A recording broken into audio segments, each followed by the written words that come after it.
Hey guys, welcome back to my channel.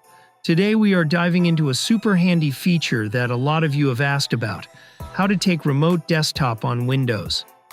Before I walk you through the steps, here's a quick intro to remote desktop to help you follow along with the setup. When using remote desktop, you're actually working with two computers, the host computer and the remote computer. The host computer is the one you want to access and control from another location. Think of it as your main PC at home or at the office. The remote computer is the device you're using right now to connect, like your laptop, another PC, or even a tablet somewhere else. With remote desktop, you can view the host computer's screen and use its apps and files from the remote computer, just like you were sitting right in front of it, even if you're miles away. So let's get started. Step 1. Enable remote desktop on the host PC. The first step is enable remote desktop on the host PC. This is the PC we want to take control of. So before you can connect to any PC, you will need to make sure that remote desktop is enabled on the computer you want to control. Here's how you do it. Go to the Start menu and type and open Settings. Once you're in Settings, find and click System on the left side menu. In System, scroll down and select Remote Desktop. Toggle the switch to enable Remote Desktop if it is off. You might get a prompt, confirming your decision. Hit Confirm. Make sure to remember the username that appears under your PC name here. You'll use it in a later step.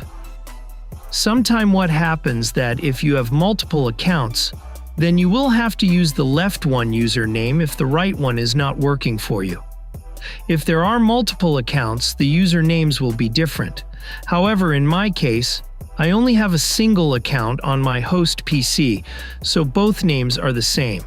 Therefore, this will not cause any problems. But it may cause an issue in your case. So if any issue arises, check remote desktop with both usernames. Now the next step is to finding your IP address. Go to Start menu, type CMD. In CMD, type the command ipconfig and hit Enter. In my case, I am connected over a Wi-Fi network, so I will look for Wi-Fi IP address. If your host machine and control machine are connected via Ethernet, make sure to use the Ethernet IP address. So remember this IP address of your host machine. Once that's done, you're halfway there. The third step is allow remote connection through Windows Firewall. To make sure your computer allows remote connection through the firewall, you need to adjust a setting. Go to Start menu and search for Allow an app through Windows Firewall and open it. Scroll down to Remote Desktop. And make sure it's checked under both private and public. Then click OK. Alright, now it's time to connect to your remote desktop from another Windows machine. Now let's go to the controlling machine. Go to Start menu, type Remote Desktop Connection. And over here, you can write your host computer username or IP address. Click on Show Options to open up the detailed settings. In Computer tab, type the IP address of your host computer that we noted earlier. In Username, type the user account name. In my case, it was Remote, then press Connect. A window will appear.